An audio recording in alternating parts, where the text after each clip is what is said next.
नमस्कार दोस्तों। आज के इस वीडियो में हम सीखेंगे इंग्लिश एसे का फॉर्मेट कैसा होता है और परीक्षा में इंग्लिश एसे को सही तरीके से कैसे लिखा जाता है। प्रिय विद्यार्थियों, जैसा कि आप जानते हैं जो Bihar board class 12th English essay जो है वो आपको 8 मार्क्स का पूछा जाता है। 8 मार्क्स के एग्जाम में होते हैं।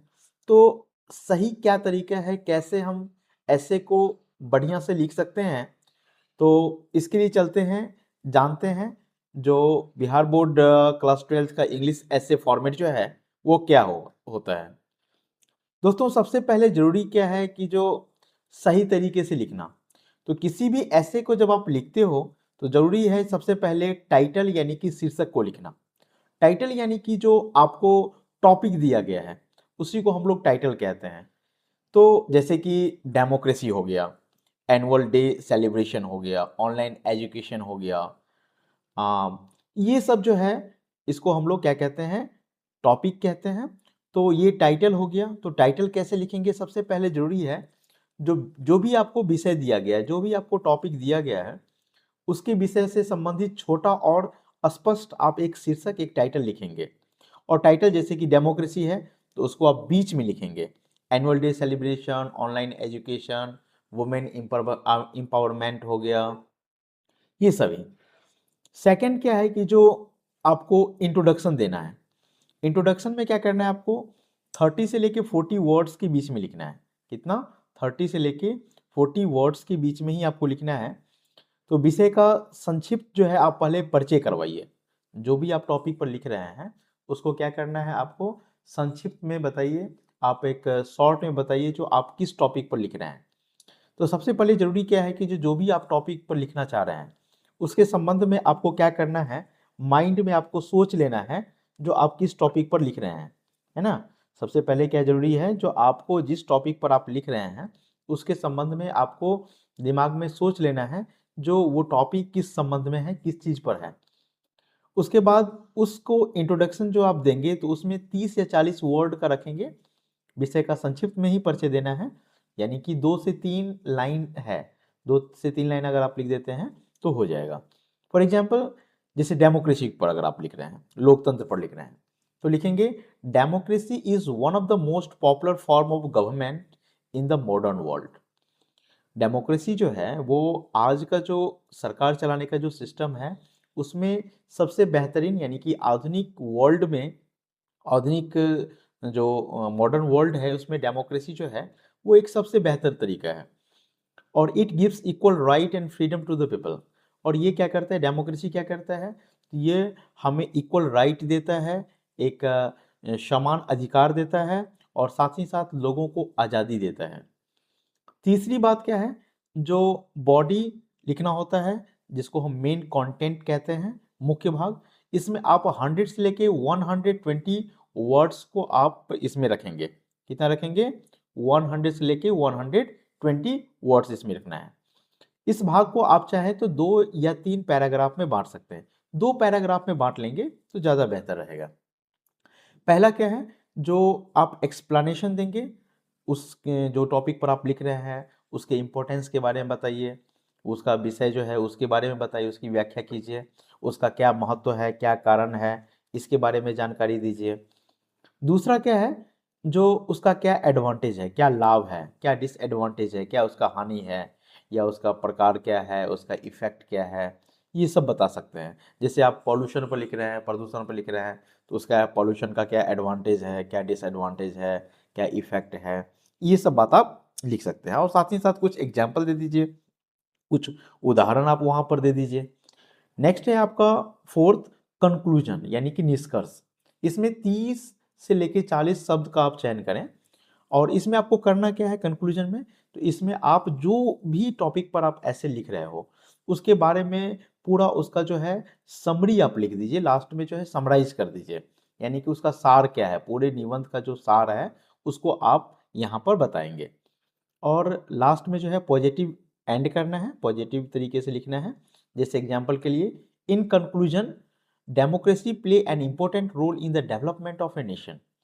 अगर निष्कर्ष में कहा जाए तो डेमोक्रेसी जो है वो एक महत्वपूर्ण भूमिका जो है वो किसी भी राष्ट्र के डेवलपमेंट में जो है वो अदा करता है। इट इंश्योर इक्वालिटी, ये क्या करता है, समानता का अधिकार दिलाता है, फ्रीडम दिलाता है, आज़ादी दिलाता है हर एक आदमी को, एंड जस्टिस फॉर ऑल, और सभी को न्याय दिलाता है। तो आपको अगर शॉर्ट में याद रखना है वर्ड डिस्ट्रीब्यूशन के बारे में, तो सबसे पहले इंट्रोडक्शन लिखना है जो 30 से 40 वर्ड में आपको लिखना है। बॉडी 100 से लेके 120 वर्ड्स में लिखना है। कंक्लूजन की अगर बात करें हम तो 30 से लेके 40 वर्ड्स में लिखना है। तो कुल मिला के अगर हम कहें तो 200 वर्ड्स में आपको लिखने हैं। एग्जाम्स के लिए क्या टिप्स होना चाहिए, तो सबसे पहला नंबर सरल और साफ भाषा। आपका जो जो कि आप ऐसे जो लिख रहे हैं वो एकदम स्पष्ट होना चाहिए, साफ साफ होना चाहिए। पैराग्राफ जो है मैं पैराग्राफ के सिस्टम में आप लिखेंगे, कटिंग वगैरह नहीं करें। ज़्यादा ओवर कटिंग से क्या हो जाता है कि जो ऐसे जो है वो अच्छा नहीं लगता है देखने में, और जो चेक करने वाले हैं तो उनको वो उतना ज़्यादा इम्पैक्ट नहीं डाल पाएंगे आप। ओवर लॉन्ग नहीं लिखें, बहुत बड़ा नहीं लिखें, और जो आपका टॉपिक है उस विषय से नहीं भटकना है, वो मतलब इधर उधर की बातें नहीं लिख देना है। जो आप टॉपिक पर लिखना चाह रहे हैं उस पर लिखें। चलिए आज हम लोग जो है एक ऑनलाइन एजुकेशन जो है उस पर एक ऐसे जो है उसको हम देखते हैं जो कैसे लिखा जाना चाहिए। इस बार हो सकता है तो ऑनलाइन एजुकेशन पर आपको पूछ सकता है, क्योंकि ऑनलाइन एजुकेशन जो है वो बहुत चलन में है आजकल। तो आज हम लोग चलते हैं और जानते हैं ऑनलाइन एजुकेशन के बारे में। तो दोस्तों चलते हैं, शुरू करते हैं आज का इंट्रोडक्शन। सबसे पहले क्या करना है, आपको परिचय देना है ऑनलाइन एजुकेशन के बारे में। देखिए ऑनलाइन एजुकेशन, सबसे पहले तो टाइटल लिख देंगे बीच में ऑनलाइन एजुकेशन। उसके बाद हम लोग क्या करेंगे, इंट्रोडक्शन देंगे जो ऑनलाइन एजुकेशन होता क्या है। तो हम लिखेंगे यहाँ पर online education is a modern system of learning in which students study through the internet using mobile phones, laptops और कंप्यूटर। ऑनलाइन एजुकेशन का मतलब है इंटरनेट के माध्यम से पढ़ाई करना, और इसमें हम लोग मोबाइल, लैपटॉप या कंप्यूटर के माध्यम से क्या करते हैं, पढ़ाई करते हैं। It has become very popular in recent year. हाल फिलहाल के समय में अगर देखा जाए तो ऑनलाइन एजुकेशन जो है वो काफ़ी लोकप्रिय हुआ है, स्पेशली आफ्टर द कोविड-19 पैंडेमिक। कोविड-19 का जो पैंडेमिक आया था, जो महामारी आया था, उसके उसके बाद की अगर बात करते हैं हम लोग, तो ऑनलाइन एजुकेशन काफ़ी ज़्यादा पॉपुलर हुआ। और this system allow student to learn from home without going to school और कॉलेज।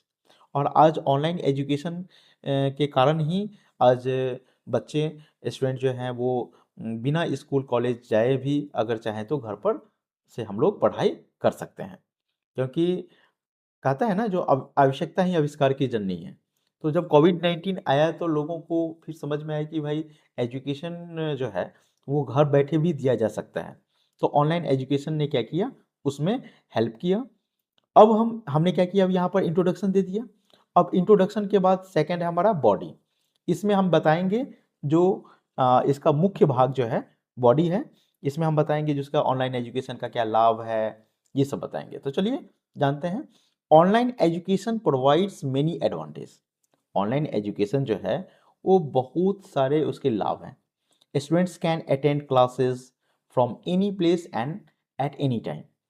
और सबसे बड़ा लाभ ये है कि जो छात्र जो है किसी भी जगह पर और किसी भी समय पर पढ़ाई कर सकते हैं। छात्र क्या कर सकते हैं, किसी भी जगह से और किसी भी टाइम में पढ़ाई कर सकते हैं। इसके लिए ना तो समय की पाबंदी है और ना ही किसी खास प्लेस पर जाने की जरूरत है। It saves time and money. और ये क्या करता है, ये समय को बचाता है, ये आपके पैसे को बचाता है। स्पेंड ऑन ट्रैवलिंग, जैसे आप आने जाने में जो खर्च करते हैं उसको बचाता है। रिकॉर्डेड लेक्चर जो है helps students revise lesson. Recorded lecture से क्या होता है, जो स्टूडेंट को बार बार अगर रिवाइज करना है तो उसमें हेल्प कर देता है। अगेन एंड अगेन बार बार आपको रिवाइज करना है तो उसमें आपको हेल्प करता है। जैसे मान लीजिए अभी आप ऑनलाइन एजुकेशन पर वीडियो मेरा देख रहे हैं, तो इसको आप दोबारा भी देखना चाहेंगे, दोबारा भी जानना चाहेंगे तो उसको आप रिपीट करके देख सकते हैं। तो ये एक ऑनलाइन एजुकेशन का फ़ायदा है। फिर है जो online education also gives access to quality teachers and digital resources from all over the world. Online education और क्या करता है, तो रिकॉर्डेड क्लासेस की मदद से तो पहला नंबर पाठ को आप बार बार दोहरा सकते हैं। इससे आप देश विदेश के अच्छे शिक्षकों से पढ़ने का अवसर भी आपको मिलता है। आप चाहें तो यहाँ से आप वर्ल्ड के किसी भी कोने के टीचर से आप पढ़ सकते हैं। However it has some disadvantage too, हालांकि इसके कुछ डिसएडवांटेज भी है, नुकसान भी है। Many students face problem like poor internet connections.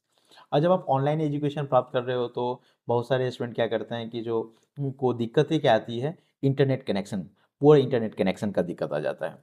Lack of proper devices, जैसे डिवाइस आप ऑनलाइन एजुकेशन प्राप्त कर रहे हो तो आपको डिवाइस तो चाहिए, जैसे कि मोबाइल हो गया या लैपटॉप हो गया, या कुछ ना कुछ ऐसे डिवाइस चाहिए जिससे आप वो उसको पढ़ सकते हैं।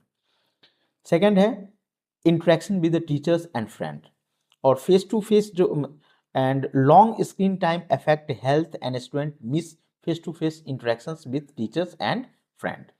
और लॉन्ग स्क्रीन टाइम के कारण जो है, लंबे समय तक आप स्क्रीन पर जब रहते हैं तो इससे क्या होता है, जो स्टूडेंट के हेल्थ पर भी थोड़ा असर डालता है।